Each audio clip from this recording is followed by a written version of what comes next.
Dans cette vidéo, on va voir comment est-ce qu'on peut faire dialoguer deux personnages ensemble. Alors, dialoguer ou créer un dialogue, qu'est-ce que ça veut dire?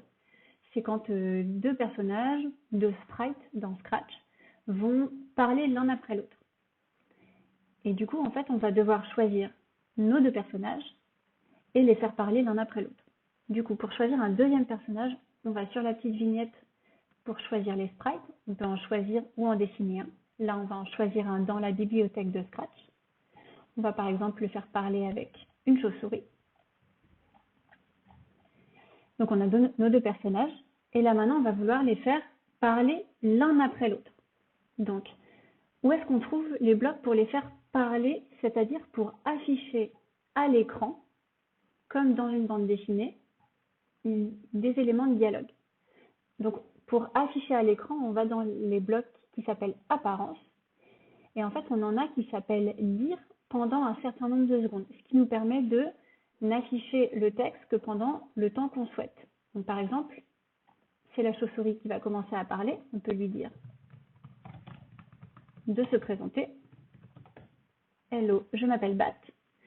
Pour que le programme déclenche automatiquement ce code, on va lui rajouter un événement par-dessus, qui est le fait de presser sur le drapeau vert. Donc là, quand j'appuie sur le drapeau vert, le code s'affiche pendant 2 secondes.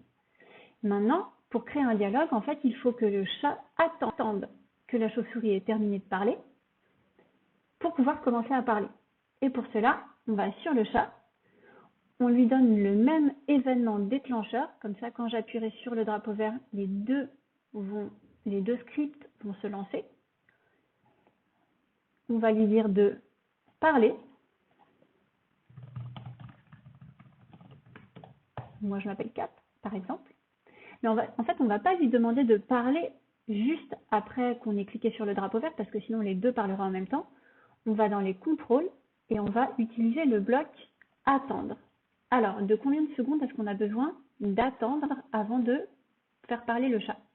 Et là, on va se référer ici. Donc ce bloc, c'est pour ça qu'il est très utile. Donc là, la Bat parle pendant 2 secondes, ce qui veut dire que le chat, avant de parler, doit attendre 2 secondes. Et si par exemple, Bat veut continuer à parler une fois que le chat a terminé de parler, en fait, donc là, le chat attend 2 secondes, puis il parle pendant 2 secondes. Donc Bat, une fois qu'elle a parlé, on lui remet un bloc attendre pendant 2 secondes, qui est le temps dont a besoin le chat pour parler, avant de dire super, allons nous balader ou autre chose. Du coup, pendant que l'un parle, l'autre attend, et inversement. Donc quand on appuie sur le drapeau vert, on a Bat qui parle pendant 2 secondes, le chat qui parle pendant 2 secondes, et Bat qui parle pendant 2 secondes.